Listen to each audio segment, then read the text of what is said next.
रुपयों की आशा नहीं जिनके साम्य भाव धन रखते हैं, निज पर के हित साधन में जो निश दिन तत्पर रहते हैं।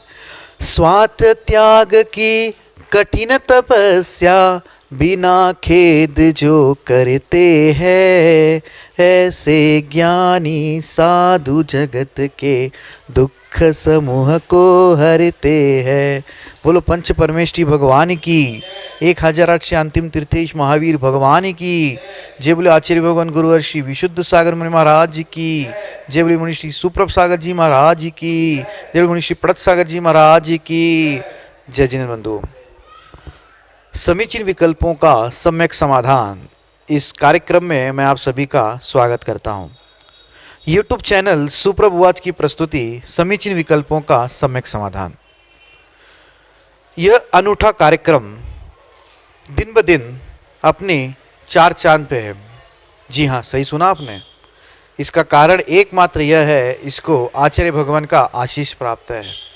आचार्य भगवान गुरुदेव विशुद्ध सागर जी महाराज के स्वर्णिम जन्म जयंती महोत्सव के अंतर्गत इस कार्यक्रम का आगाज हुआ था।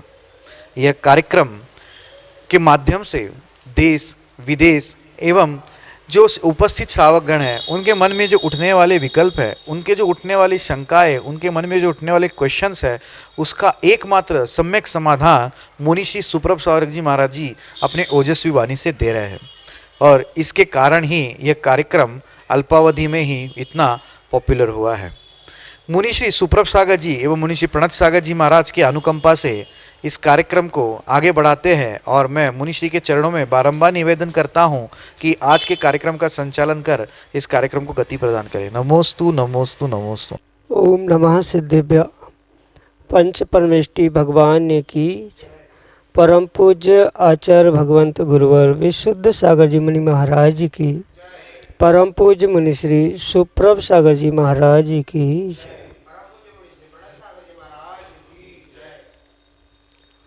समीचीन विकल्पों का सम्यक समाधान। सम्यक ज्ञान की एक ऐसी अनूठी विधा जिसे परम पूज्य मुनि श्री सुप्रभ सागर जी महाराज ने सम्यक समाधान नाम दिया। परम पूज्य आचार्य भगवंत गुरुवर विशुद्ध सागर जी महाराज के मंगल सुभाषिष से, उन्हीं के सुयोग्य शिष्य परम पूज्य मुनि श्री सुप्रभ सागर जी महाराज के मुखारविंद से हम सभी प्रतिदिन अपने अनेकानेक समीचीन विकल्पों का सम्यक समाधान प्राप्त कर रहे हैं। देश के विभिन्न प्रांतों से अनेकानेक समीचीन विकल्प हमें यहाँ प्रतिदिन प्राप्त हो रहे हैं और परम पूज्य मुनि श्री सुप्रभ सागर जी महाराज उनका आगमुक्त विधि से हम सभी को सम्यक समाधान प्रदान कर रहे हैं। प्रारंभ करते हैं आज का सम्यक समाधान। और आज का पहला विकल्प सारंगपुर मध्य प्रदेश से डॉक्टर अंकित जैन पुरवाल परम पूज्य मुनि श्री के चरणों में कोटि कोटि नमोस्तु निवेदित करते हुए अपना समीचीन विकल्प रख रहे हैं कि महाराज जी, विकल्प प्रत्यक्ष प्रमाण किसे कहते हैं। हमारे समीचीन विकल्प का सम्यक समाधान करने की अनुकंपा करें। नमोस्तु महाराज जी, नमोस्तु। ओम नमः सिद्धम। परम पूज्य आचार्य भगवान गुरुवर विशुद्ध सागर जी महाराज की जय। परम पूज्य मुनि श्री सुप्रभ सागर जी महाराज की जय। आचार्य भगवंतों ने सम्यक ज्ञान को प्रमाण कहा। जैसे उमा स्वामी महाराज तत्वार्थ सूत्र में बहुत सुंदर सूत्रों के द्वारा हमें इन प्रमाण की व्याख्या करते हुए कहते हैं, तत् प्रमाणे।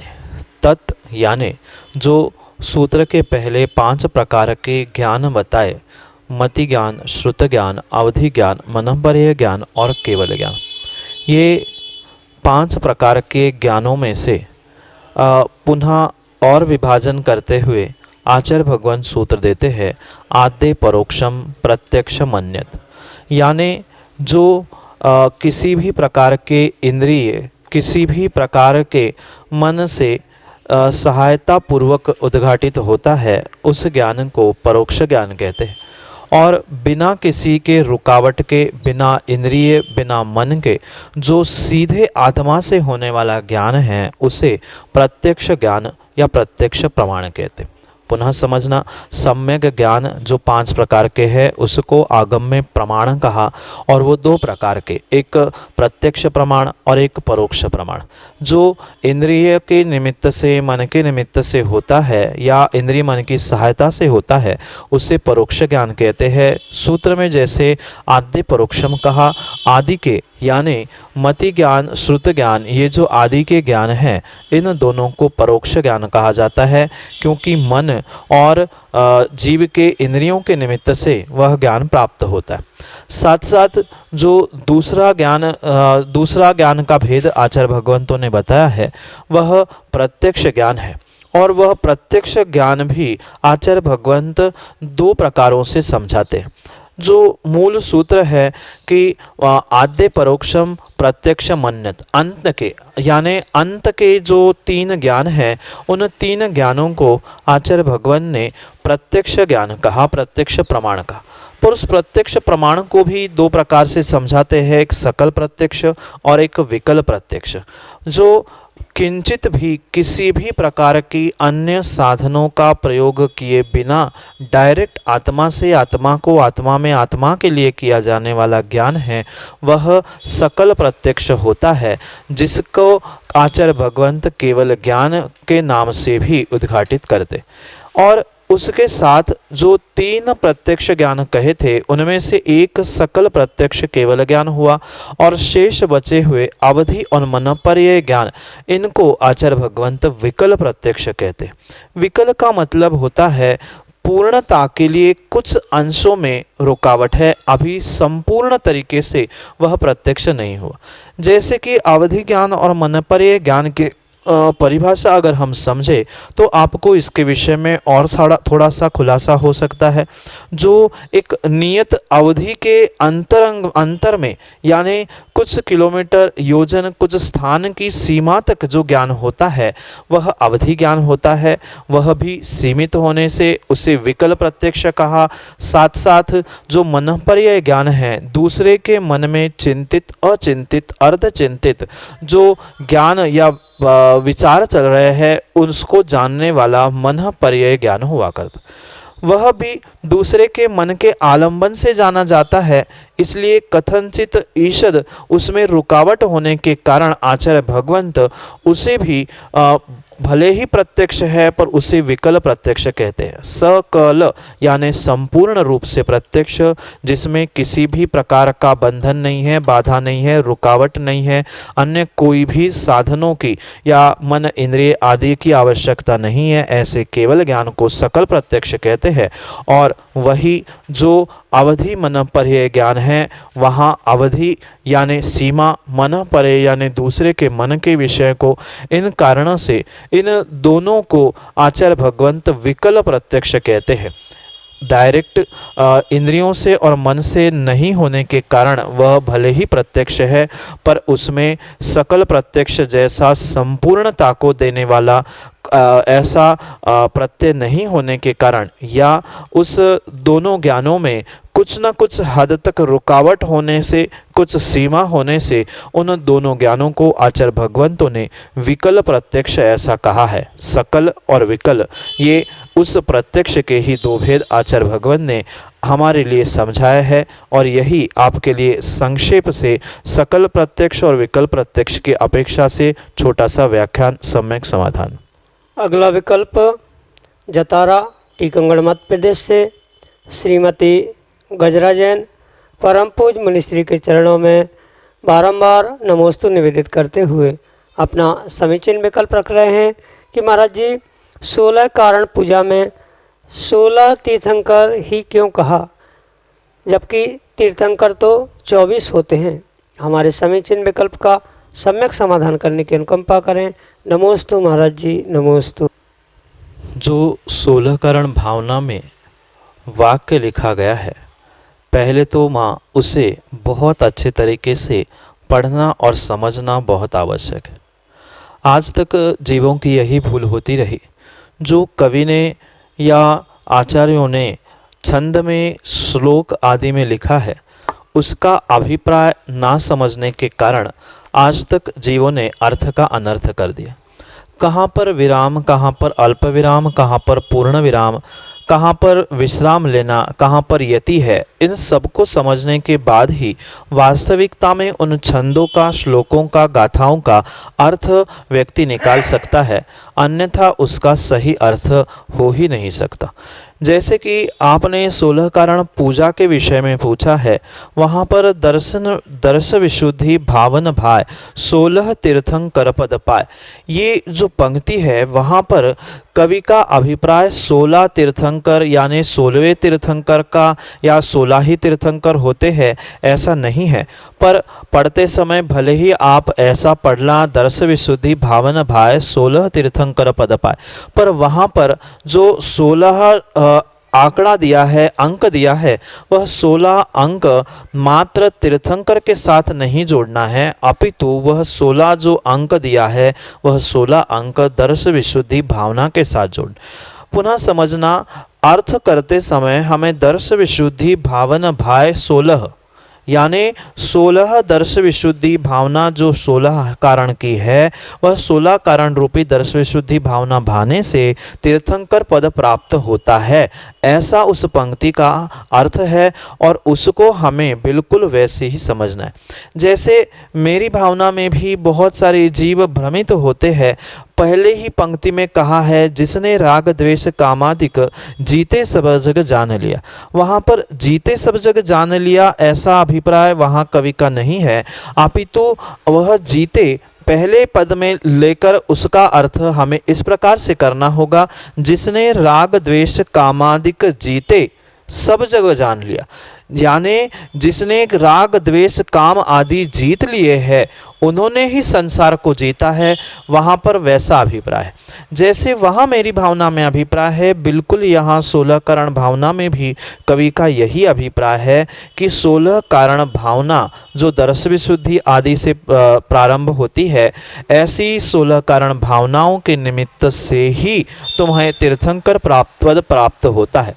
वहाँ 16 तीर्थंकर पद पाए, इसका अभिप्राय 16वें तीर्थंकर का पद मिलेगा या 16 ही तीर्थंकर होते हैं या ऐसा कुछ 16 अंक से तीर्थंकर पद से संबंध नहीं है, अपितु 16 अंक से वहाँ दर्श विशुद्धि आदि 16 कारण भावनाओं से वहाँ प्रयोजन है। इसलिए उसका अर्थ तीर्थंकर 16 इस प्रकार से ना करते हुए 16 कारण भावनाओं से हमें तीर्थंकर पद जो 24 तीर्थंकर होते हैं उस तीर्थंकर को पद को प्राप्त करने की शक्ति कह दो या उस तीर्थंकर के पद को प्राप्त करने के लिए निमित्तभूत कारण कोई है तो वह 16 कारण भावना है और वह 16 अंक उन दर्श विशुद्ध आदि भावनाओं के साथ जोड़ना, ना कि तीर्थंकर के साथ जोड़ना, यही आपके लिए सम्यक समाधान। अगला विकल्प राजस्थान अजमेर से चांदनी जैन ऑडियो मैसेज के साथ हमारे सामने है। सुखदेव, दर्शन की अभिलाषा एवं आशीर्वाद की आकांक्षा के साथ मेरा सम्यक विकल्प है कि देव दर्शन विधि समझाने की अनुकंपा करें। नमोस्तु गुरुदेव। बहुत अच्छा प्रश्न है। एक जिनेंद्र भगवान के मंदिर में पहुंचकर उसके दर्शन की या उसकी वंदना की बहुत सुंदर व्याख्या आगम ग्रंथों में प्राप्त होती है।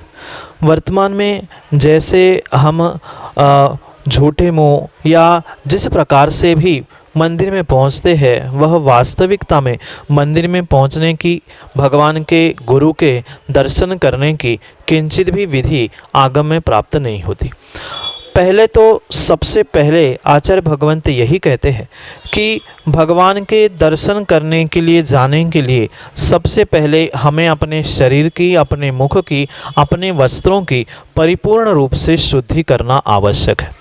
जैसे अगर पुरुष है और वह अभिषेक करने पहुंच रहे हैं तो किंचित भी मंदिर की धोती की व्यवस्था आगम में नहीं लिखी, अपितु स्वयं के हाथ से धुली हुई प्रासुक जल से जिसे शुद्ध किया हुआ वह सोले की धोती दुपट्टे को ही पहनकर पुरुष वर्ग को भगवान का अभिषेक आदि करने के लिए मंदिर पहुंचने की आज्ञा है।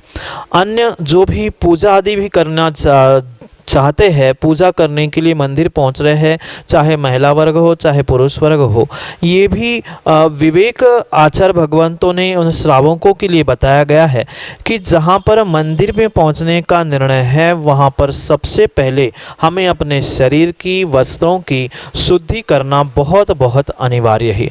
जिस वस्त्रों के साथ हम यहाँ वहाँ बाजार घूम के आए हैं या जिन वस्त्रों के साथ हम लघु शंका, दीर्घ शंका आदि अपने शरीर के मल का विसर्जन करने के लिए पहुँचे हैं, ऐसे वस्त्रों के साथ किंचित भी देवशास्त्र गुरु के स्थान पर हमें पहुँचना नहीं चाहिए, क्योंकि उस वस्त्रों के साथ जो अशुद्धि है और उन वस्त्रों के साथ जो वर्गणाएं अशुद्ध चिपकी है उसके निमित्त से वह मंदिर में भी अशुद्धि फैलती है।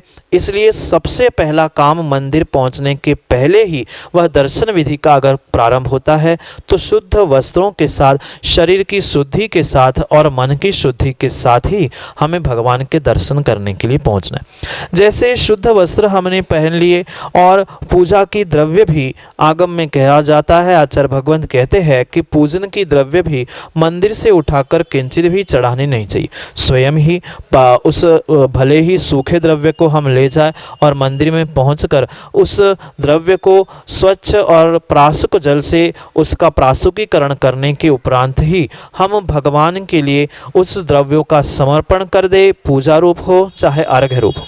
और भी बात विशेष समझने योग्य है कि हम जो भगवान के मंदिर में पहुंच रहे हैं, मंदिर में पहुंचते ही सबसे पहला कार्य अगर करने योग्य कुछ है शुद्ध वस्त्रों के साथ, तो सबसे पहले अपने हाथ, पैर और मुख इन दोनों की शुद्धि को करना बहुत बहुत ही अनिवार्य है। एक कथानक शायद आपने सुना हो, नहीं सुना हो, एक करकंडुक चरित्र नाम का कथानक प्राप्त होता है। अविवेक में आकर, भक्ति के आवेश में आकर उस ग्वाले ने एक भूल की, ना हाथ धोया ना पैर धोया, जो उसे जंगल में सरोवर में एक कमल मिला था उसे वह वैसे ही उठा के ले आया और हाथ और पैर उसके कीचड़ से भरे थे और वह भगवान के, परमात्मा के मंदिर में पहुंचकर उस फूल को समर्पित किया। कथा बहुत बड़ी है, संक्षेप में आपको कह रहा हूँ।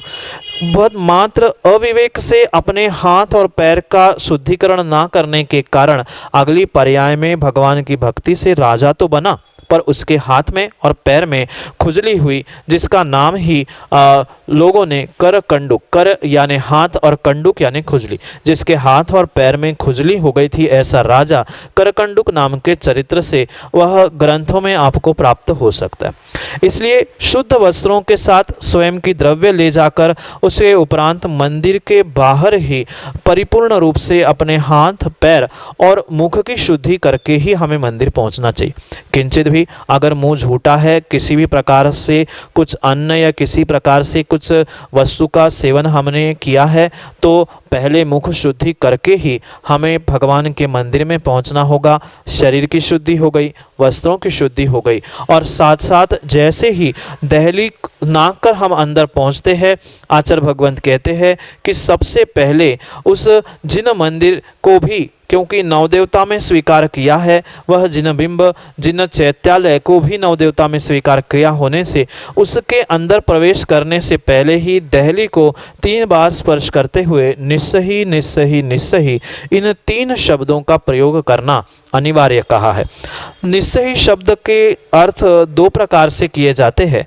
एक, मन में जितनी भी प्रकार की कषाय में ग्रहण करके आया हो या किसी भी प्रकार का विकल्प अगर मेरे मन में है तो उस विकल्प को मैं निस्सही, मतलब यही छोड़ता हूँ, यही छोड़ता हूँ, यही छोड़ता हूँ, इस प्रकार से अपने मन की शुद्धि करके ही जीव को, व्यक्ति को अंदर पहुँचना है।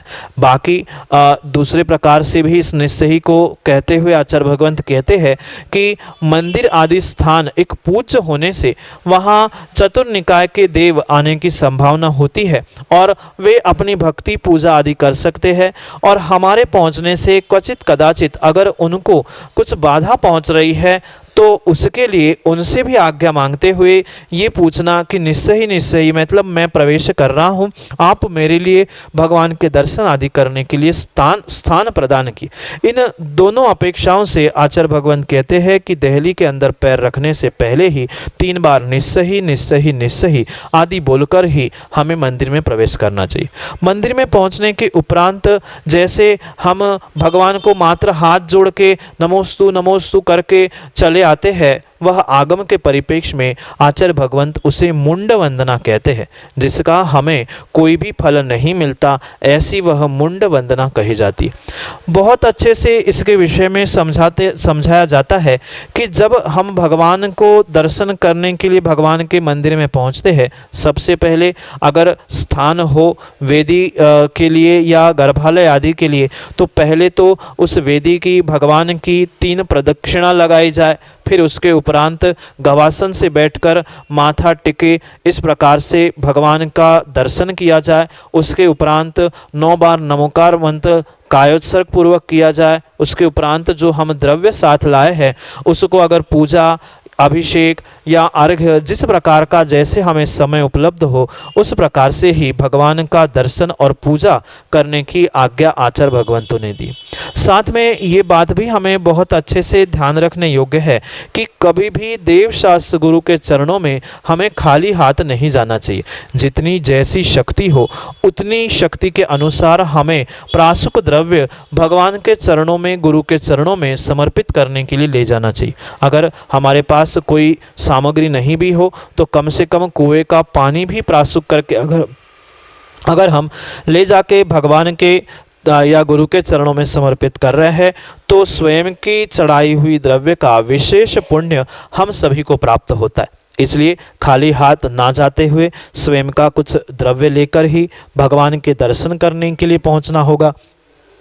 पुनः जब भगवान की पूजा अभिषेक या अर्घ्य आदि चढ़ाने के बाद अगर हमारे पास समय हो तो बहुत अच्छी बात है। मंदिर आदि को समोषण का रूप कहा जाता है और समोषण में पूजा प्रदक्षिणा के उपरांत दिव्य ध्वनि खिरने का समय होता है। जितना जैसा समय हो उसके अनुसार हम कम से कम 2-5 मिनट वहाँ शांति से बैठकर भगवान के वाणी के श्रवण रूप किसी ग्रंथ का किसी आगम के ग्रंथ का स्वाध्याय करें, तभी वह हमारी दर्शन विधि पूर्णता को प्राप्त हो सकती है। जैसे पुनः इस बात को मैं दोहराना चाहता हूँ, पहले वस्त्रों की शुद्धि, घर से निकलते ही शरीर की शुद्धि, उसके उपरांत पुनः मंदिर में पहुंचकर अपने मुख हाथ पैर इस प्रकार से शरीर की शुद्धि, साथ में अपना स्वयं का द्रव्य लेकर हम निश्चय ही बोलकर मंदिर में पहुँचे। मंदिर के पहुँचने के उपरांत वेदी या गर्भालय को प्रदक्षिणा देने के लिए स्थान हो तो पहले 3 प्रदक्षिणा दे, उसके उपरांत गवासन से बैठकर नमस्कार करे, 9 बार नमोकार कायोत्सर्ग पूर्वक करे, उसके उपरांत पूजा अर्घ्य अभिषेक जिस प्रकार से समय की अनुकूलता हो वह करे, उसके उपरांत स्वाध्याय करे और उसके उपरांत पुनः भगवान की स्तुति वंदना नमस्कार आदि करते हुए पुनः मंदिर से लौटे। और जब पुनः मंदिर से हम वापस आते हैं तो पुनः दहली को लांघते हुए अस्सही यानी जिनसे हमने आज्ञा ली थी उनको पुनः कह के निकलना कि मैं अब वापस अपने स्थान पहुंच रहा हूं, आप अपनी भक्ति और आप अपने कार्य में पुनः लवलीन हो। ऐसा इस प्रकार से अगर हम उत्कृष्ट विधि को प्राप्त करेंगे तो नियम से हमारे लिए वह उत्कृष्ट फल देने वाला यह भगवान का दर्शन या भगवान के निमित्त से की जाने वाली वह पुण्य की क्रिया प्राप्त करके हम विशेष अचिंत्य फल को प्राप्त कर सकते।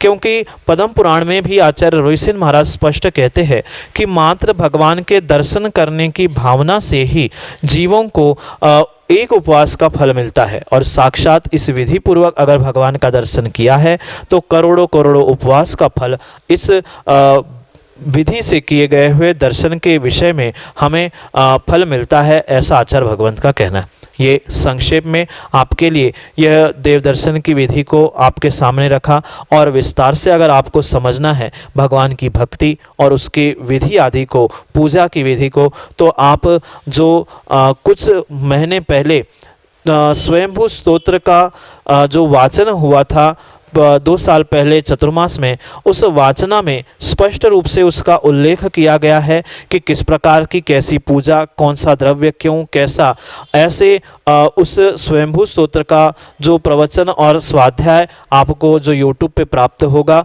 वहाँ पर आप विस्तार से उसको और भी समझ सकते हैं और वहाँ और उस विधि को विस्तृत करके समझ सकते हैं और धारण कर सकते हैं। यही आपके लिए संक्षेप से सम्यक समाधान।